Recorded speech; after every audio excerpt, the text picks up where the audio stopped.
Again, internet. This is Snuffy. Wow.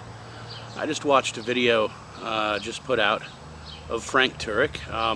Surprising to see that it actually seemed to be on Frank Turek's own channel, because it's just, in my opinion, disgusting.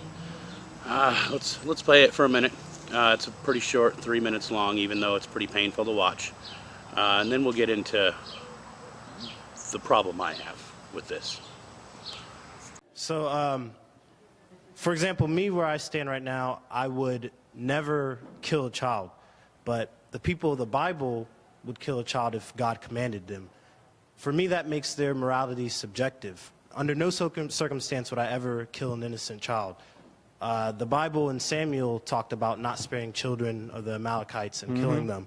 What I want to know for you is, if God commanded you to kill a child, an innocent child, and if hypothetically you had some way of verifying it was God, would you do so? Well, that happened to Abraham, as you know, right? Abraham is taking Isaac up the mountain, Mount Moriah, and Isaac looks up because he says, we're going to go up there and worship. We're going to build an altar to the Lord. And Isaac at one point asks Abraham, where's the sacrifice? And what does Abraham say? God will provide the sacrifice. Before you know it, Abraham takes Isaac, puts him on the altar, starts tying him up, takes out his dagger, and is about to execute Isaac, sacrifice Isaac to the Lord, and an angel comes and says, don't touch the boy, right? 2,000 years after that, on the same mountain, God just doesn't provide the sacrifice, God is the sacrifice. Jesus was executed on Mount Moriah for the sins of the world. The dagger didn't stop, it went through. So sorry, what was your answer? Would you or would you not? Well, I'm getting there. If you're looking at the Old Testament examples, Isaac is what we call a type of Jesus. In other words, he foreshadows Jesus. Jesus comes along later and is the sacrifice. Abraham is representing God sacrificing his son. He doesn't sacrifice him. But in the New Testament, on the same mountain, God does sacrifice his son, Jesus. Now, I would have to be very, very sure that God wanted me to sacrifice my son for me to ever do such a thing. And today we lock people up who say, God told me to sacrifice my son. I think the canon is closed. In other words, I think the revelation like that is over. So I don't expect God to come to anyone today and say, hey, kill your son, right? Because I don't think there's any need for that or any purpose for God to come to us now. We already know what we need to do. It's in what we call the Bible, all right? So I don't think that's going to happen today. And I agree with you. I would never willingly kill another human being. And I'm glad you wouldn't either, as a young human being. But we need to remember how the Bible was written and what those events foreshadowed. They foreshadowed the true sacrifice which saves you and me. So my question was not whether God would actually do that in the next 100 years or in your life. My question was, hypothetically, if God did that, would that become a moral thing in your eyes for you to do? Well, if God wants to take my life or anybody else's, he's the author of life. He can take it anytime he wants. So right? Is the answer to your question yes or no? If God commanded if I was in ancient Israel and I knew it was God and he commanded me to do that, yes. Thank you. Yes. But God has the authority to do so. So, that even the second time, it's hard for me to listen through that. First off, the first thing I find to be disgusting is the dodging of the question.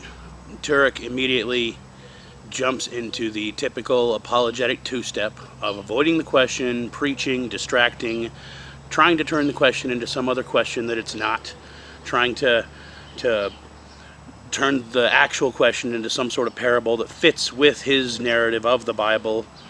So, like pulling teeth, he had to be asked a direct question 3 times before he was even willing to answer it. And even then, he equivocated, I'm not sure.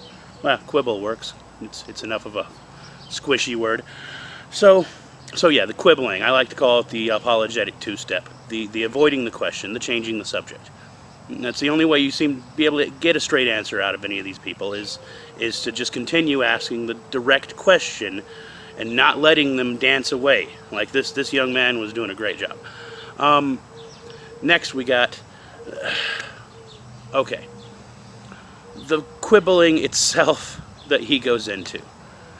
He's basically saying that he doesn't believe his God will ask him to kill a child because his God's bloodthirst for human sacrifice has already been sated.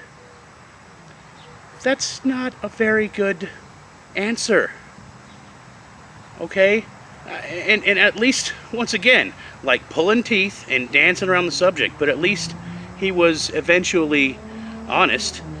But yeah, the answer that yes, the God I worship demands blood sacrifice, but you know, he you know, provided us, you know, for himself for the ultimate blood sacrifice, so he doesn't need the blood anymore. That's not good. That's still a blood god. That's still a blood cult by any definition. Anyways, and then we get to the end. And this is the most moral, immoral. Okay. First off, I don't even believe in God or the devil or any other supernatural entities. But Turek does. Mr. Frank Turek does believe in these things. I assume he believes in angels and demons and the devil and all that stuff too.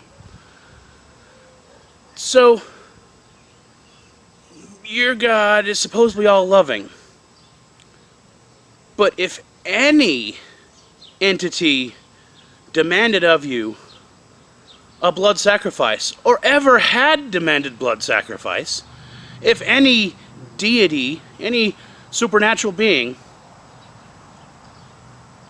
ever were to demand the death of an innocent in worship of them, that's not the good guy. Think about this shit. Just be honest with yourself a minute. Does a good God ever demand blood sacrifice?